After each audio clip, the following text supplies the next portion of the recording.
네, 여러분 안녕하세요. 2021년 6월 3일 목요일 아침입니다.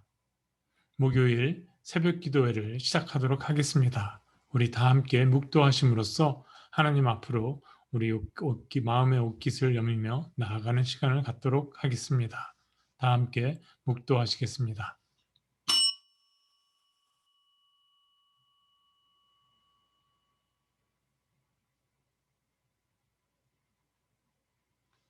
하나님, 지난밤 저희가 쉴 수 있는 깊은 잠을 허락하여 주심을 감사합니다. 잠으로 새 힘을 얻어 또 오늘 주시는 하루를 살겠습니다. 하루를 시작하기 전에 주님 전에 나와 주님 하나님께서 주시는 말씀을 듣고자 하오니 이 말씀으로 저희의 일용할 양식이 되게 하여 주시옵소서. 주님 말씀하옵소서. 듣겠나이다. 처음과 마침을 주님께 맡겨드리오며 예수 그리스도의 이름으로 기도합니다. 아멘. 네, 다 함께 부를 찬송은 찬송가 487장 어두움 후에 빛이 오며입니다. 통일 찬송가는 535장입니다.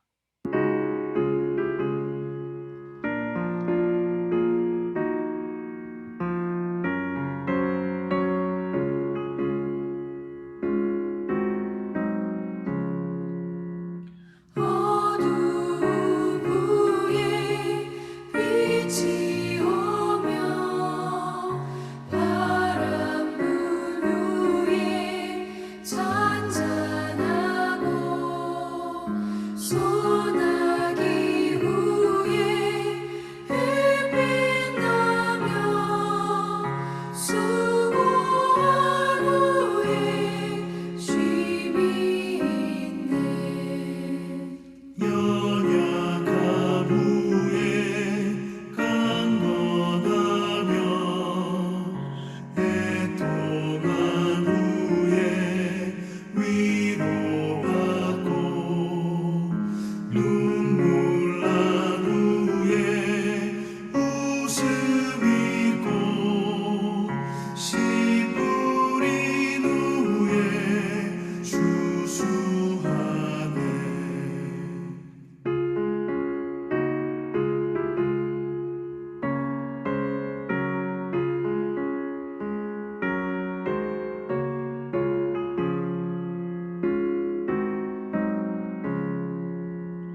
괴로움 후에 평안 있고 슬퍼한 후에 기쁨 있고 멀어진 후에 가까우며 고독한 후에 친구 있네.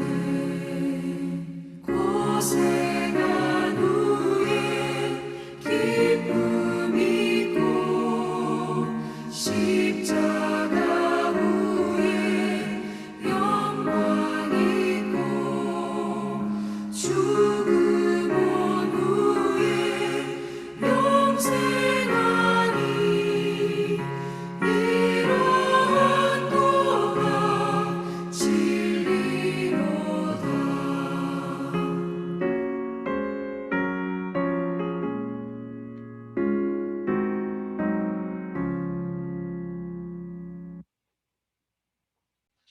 아멘. 이 아침 하나님께서 저에게 주시는 말씀은 시편 3편입니다. 시편 3편. 우리 다 함께 스크린을 보시면서 또는 여러분의 성경을 가지시고 함께 봉독하도록 하겠습니다. 시작하겠습니다. 시편 3편. 다윗이 그의 아들 압살롬을 피할 때에 지은 시. 여호와여, 나의 대적이 어찌 그리 많은지요. 일어나 나를 치는 자가 많으니이다. 많은 사람이 나를 대적하여 말하기를 그는 하나님께 구원을 받지 못한다 하나이다. 셀라. 여호와여, 주는 나의 방패시요 나의 영광이시오. 나의 머리를 드시는 자이시니이다. 내가 나의 목소리로 여호와께 부르짖으니 그의 성산에서 응답하시는도다. 셀라. 내가 누워 자고 깨었으니 여호와께서 나를 붙드심이로다. 천만인이 나를 애워싸 진친다 하여도 나는 두려워하지 아니하리이다. 여호와여 일어나소서. 나의 하나님이여 나를 구원하소서. 주께서 나의 모든 원수의 뺨을 치시며 악인의 이를 꺾으셨나이다. 구원은 여호와께 있사오니 주의 복을 주의 백성에게 내리소서. 셀라. 네, 다 함께 기도하도록 하겠습니다. 하나님 감사합니다. 이 새벽 기도에 이른 아침에 주님의 말씀으로 일용할 양식을 삼고자 하오니 말씀을 전하는 이 사람의 입술의 말과 주님의 자녀의 묵상이 하나님께 연락되기를 원하옵니다.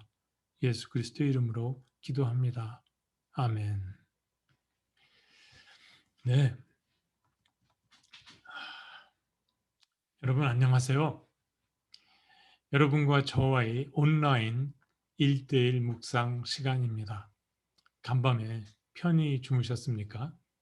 오늘도 하나님께서 이렇게 아름다운 하루를 선물로 주셨습니다. 하루가 하나님께서 주신 선물인 사람에게는 잠도 하나님께서 주시는 선물이 됩니다. 하나님께 온전히 의탁하심으로 하나님께서 주시는 이 잠을 깊이 누리시기를 바랍니다. 오늘 우리가 함께 나눌 말씀은 시편 3편입니다. 시인은 다윗입니다. 압살롬의 쿠데타로 위험에 처한 이스라엘 왕 다윗이 황급히 예루살렘을 빠져나와 도주하며 이 시를 썼다고 합니다. 이 시는 여호와 하나님을 향한 신뢰와 하나님의 구원을 기대하는 다윗의 간절한 마음이 담겨 있는 기도 시입니다. 이 시에는 셀라라는 단어가 3번 나오는데 셀라는 시인이 잠시 멈추어 서서 숨을 고르며 곰곰이 생각해보는 쉼표입니다. 이 셀라를 기준으로 다윗의 시상이 어떻게 변하는지 살펴보려고 합니다. 첫 번째 셀라까지 1절과 2절에서 다윗은 자기의 목숨이 위태로운 상황을 있는 그대로 하나님께 아뢰입니다. 하나님이 다윗을 버리셨다며 조롱하는 적들 때문에 다윗은 무척 괴로워합니다. 다윗 자신도 내가 이렇게 된 것은 하나님께서 나를 버리셨기 때문은 아닐까 하는 의심이 들었습니다. 두려움이 몰려오기 시작했습니다. 그리고 셀라, 다윗은 머릿속에 달리던 생각을 잠시 멈추고 크게 심호흡을 하고 생각에 잠깁니다. 두 번째 셀라까지 3절과 4절에서 다윗은 하나님을 기억합니다. 하나님은 나의 방패, 하나님은 나의 영광, 수많은 전쟁으로 점철된 자신의 인생에서 함께 해주신 하나님을 회상합니다.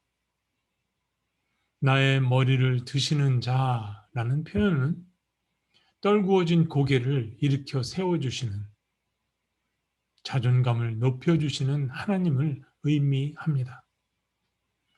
다윗은 하나님의 능력, 하나님의 사랑, 하나님의 신실하심을 기억해 내고 있습니다.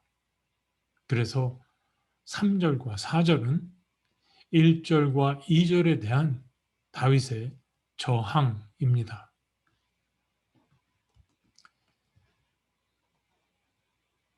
네. 폭풍 가운데 커다란 파도를 맞으며 홀로 서 있는 등대를 저는 생각해 봅니다. 현실의 삶의 위기 앞에 선 하나님을 향한 믿음의 사람의 모습은 아닐까요? 이것이 하나님을 기억하고 하나님을 기대하는 사람에게서 배어나오는 저항력, resilience입니다.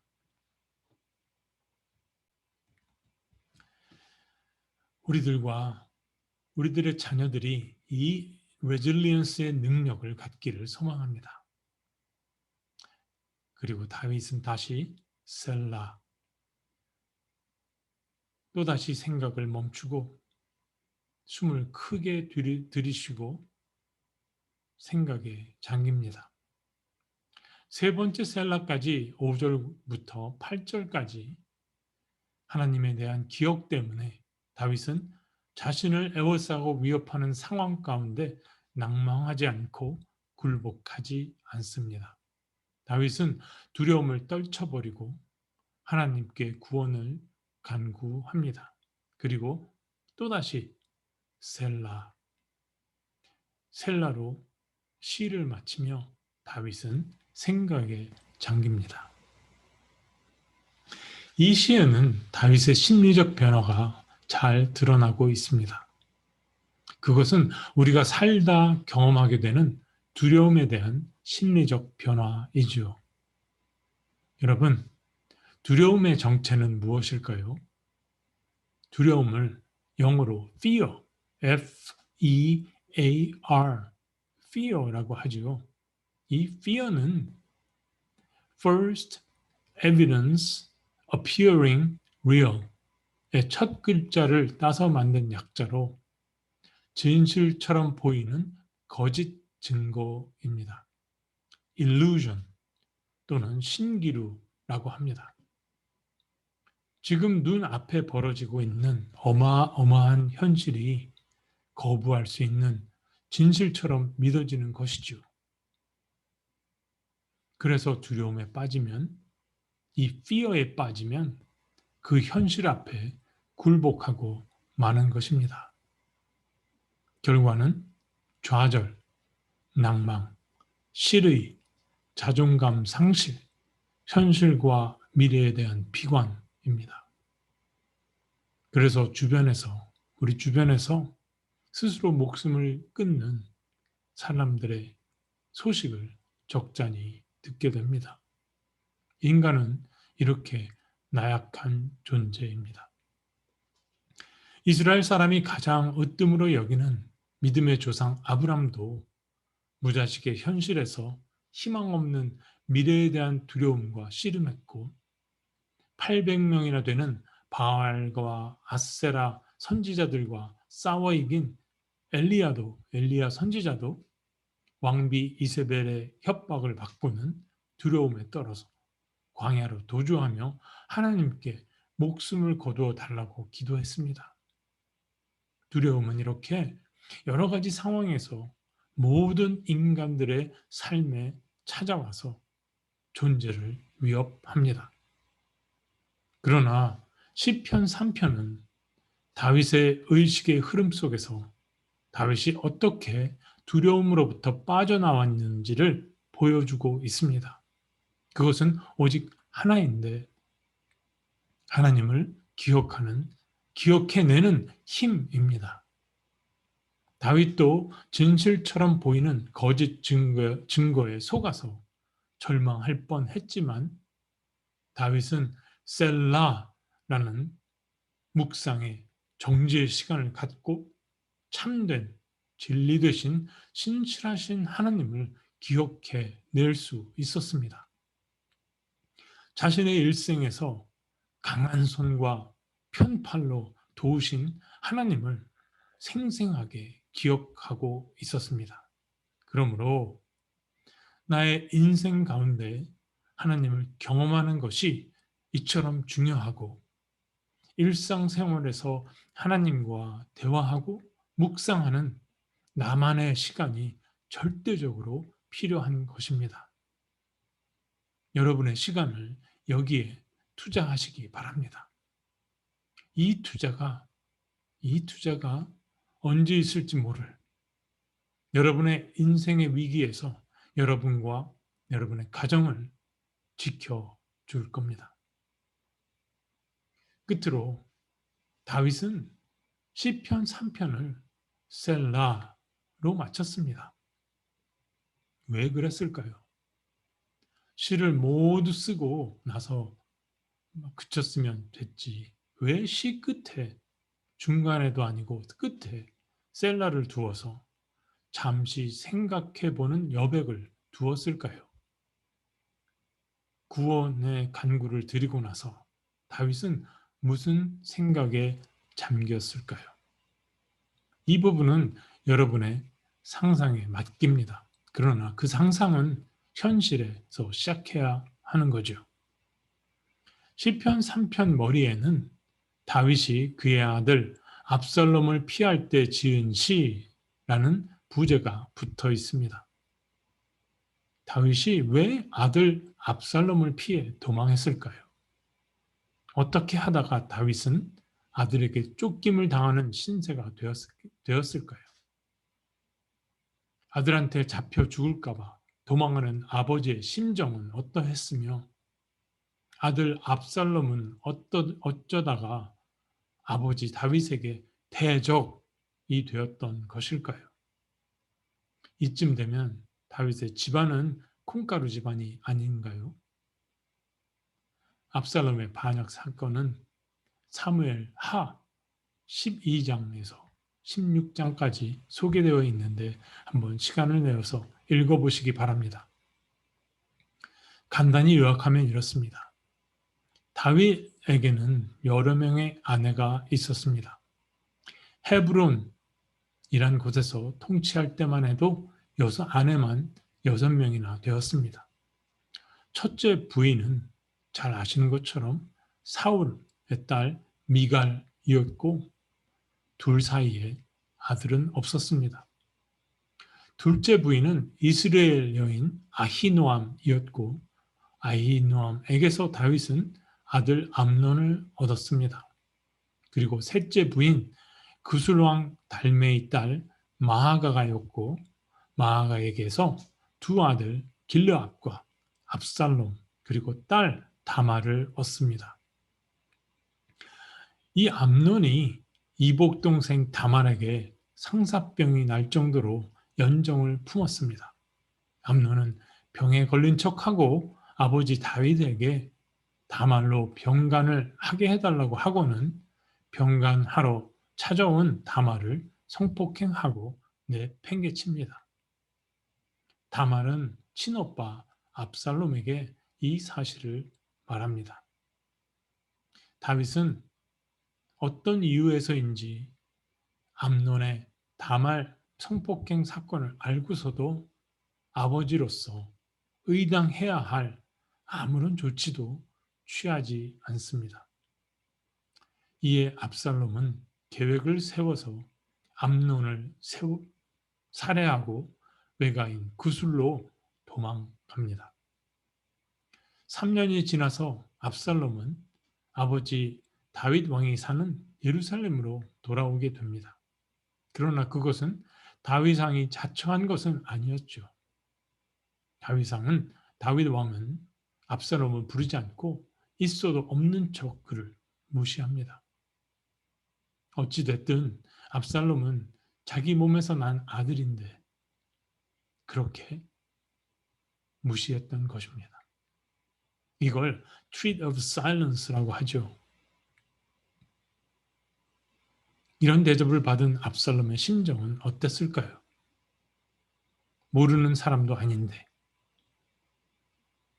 자식을 앞에다 두고 대놓고 외면을 하다니 이런 경험을 당해보신 적이 있으시다면 그 심정이 이해가 가실 겁니다. 그렇게 2년이라는 세월이 흐르고 다윗 왕은 요압의 중재로 마지못해 압살롬과 화해를 합니다. 겉만 화해였지 그때부터 압살롬은 계획했던 반란 모의를 실행에 옮기기 시작합니다. 조금씩 조금씩 이스라엘 사람들의 인심을 사로잡더니 4년이 지나서 아버지 다윗 왕에게 헤브론에 가서 제사 드릴 것이 있다고 안심을 시키고는 헤브론으로 내려가서 세력을 규합해서 쿠데타를 일으킵니다.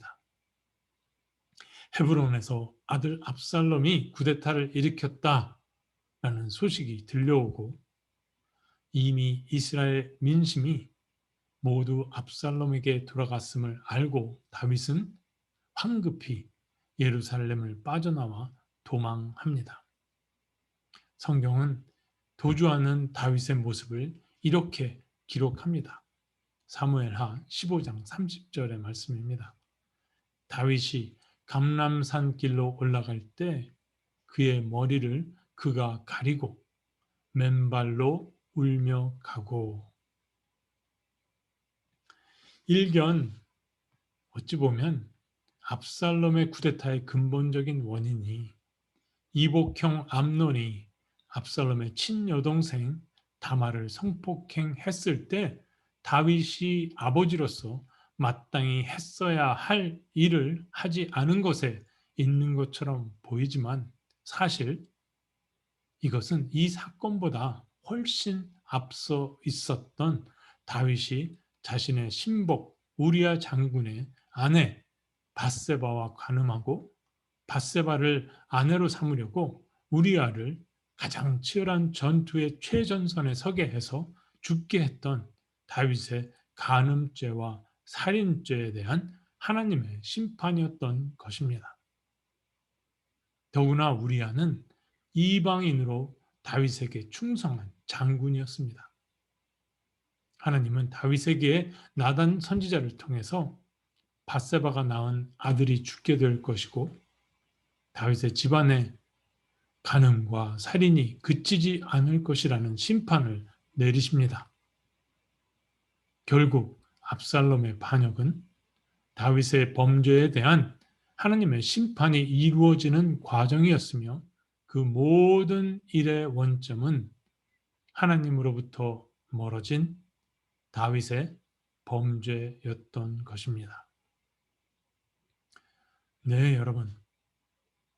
시편 3편의 배경을 알고 나니까 어떠십니까?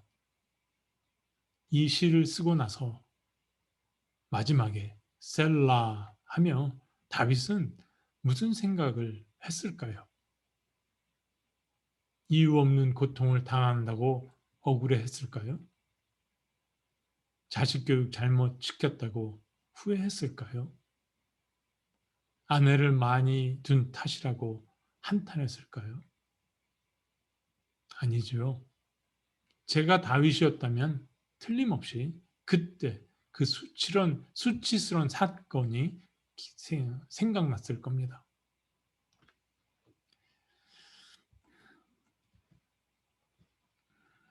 네.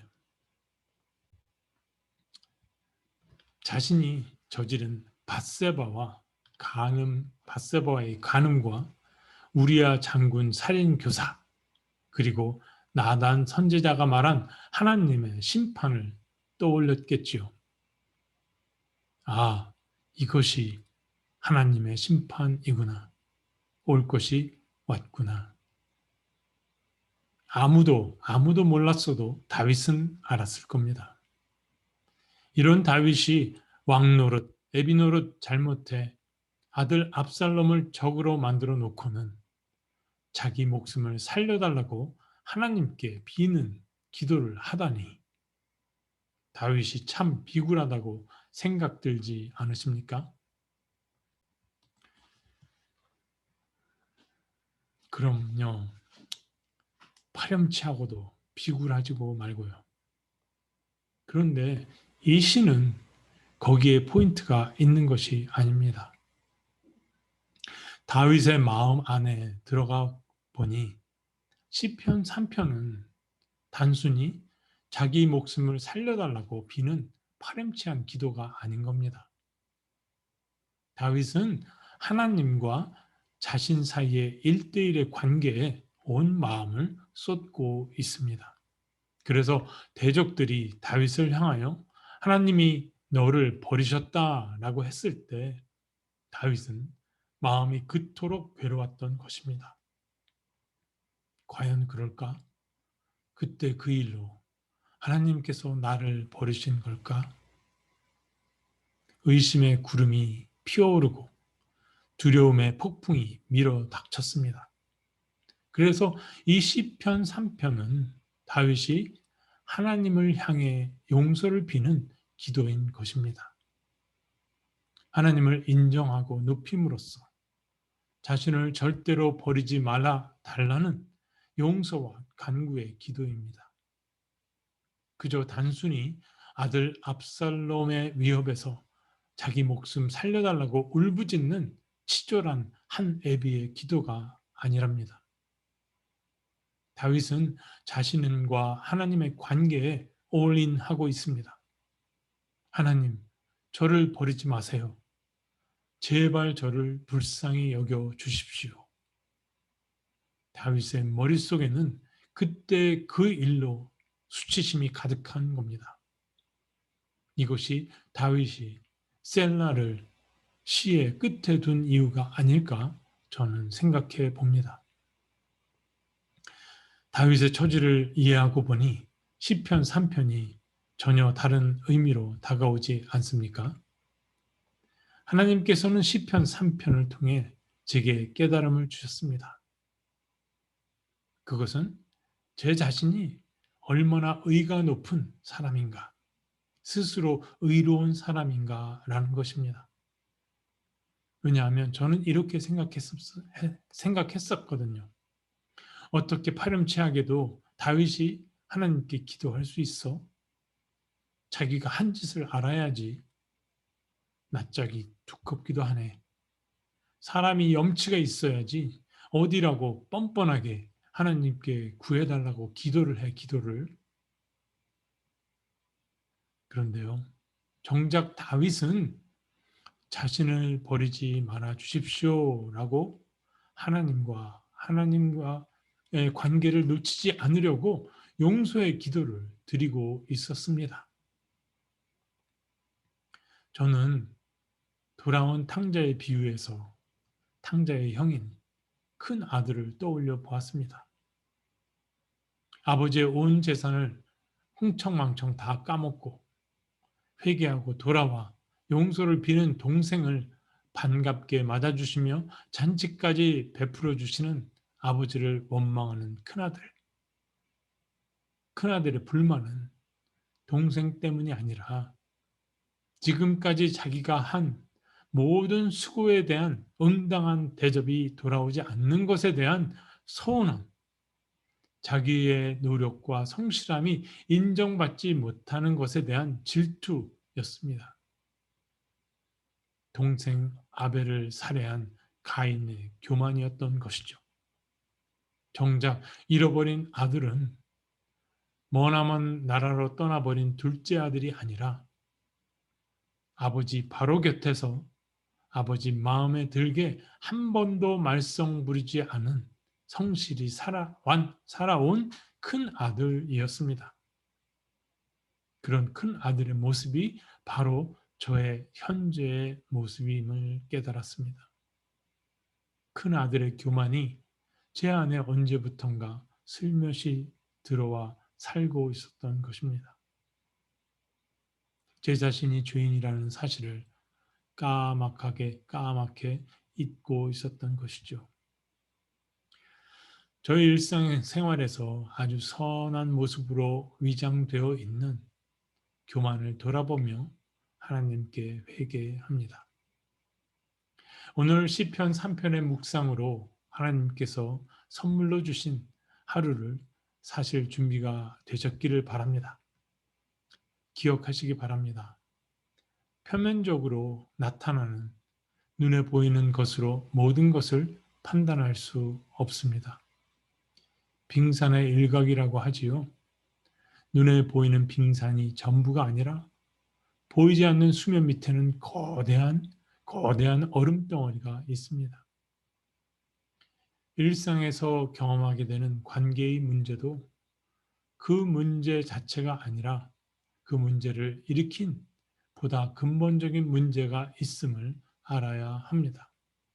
그것은 모든 관계의 근원이 되는 하나님과 나 사이의 관계입니다.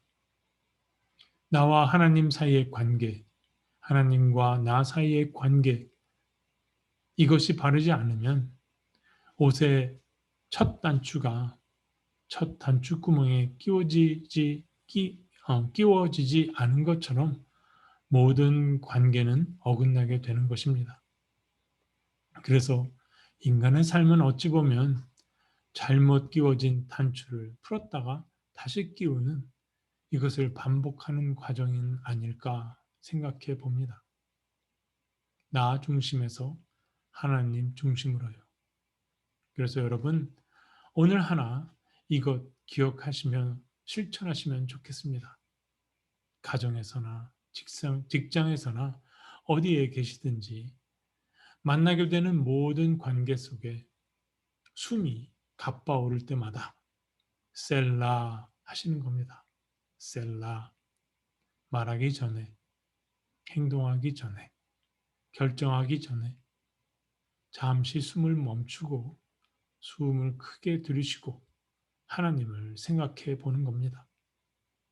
그래서 하나님을 중심에 모심으로 성령님께서 관계를 주장해 가시도록 하는 겁니다. 오늘도 주님 중심으로 나의 이야기가 쓰여지는 하루가 되시길 바랍니다. 기도하겠습니다. 하나님, 저희의 삶 가운데, 바쁜 삶 가운데 셀라하며 정죄의 시간을 갖고 하나님을 묵상하고 하나님께 기도하는 시간을 갖게 하옵소서. 바쁜 생활 속에 쫓겨 흘러가다 보면 너무나 저희는 실수할 때가 많습니다. 그래서 그 실수가 실수인지 모르고 지내다가 후에 그 실수로 인하여 올무가 되어 돌아옴을 경험합니다. 오늘 하루 하나님과 동행하면서 셀라, 하나님을 호흡하는 그 쉼표의 시간이 나의 삶 속에, 저희의 삶 속에 있게 하옵소서. 함께 하신 우리 주님의 자녀, 그리고 또 이 시간 이후에도 함께 하실 주님의 자녀에게 눈동자처럼 관심하여 주시길 간구드립니다. 이제는 주님께서 가르쳐 주신 기도를 드리옵나니 하늘에 계신 우리 아버지여, 이름이 거룩히 여김을 받으시오며 나라의 임하옵시며 뜻이 하늘에서 이루어진 것 같이 땅에서도 이루어지이다. 오늘 우리에게 일용할 양식을 주옵시고 우리가 우리에게 죄 지은 자를 사하여 준 것 같이 우리 죄를 사하여 주옵시고 우리를 시험에 들게 하지 마옵시고 다만 악에서 구하옵소서.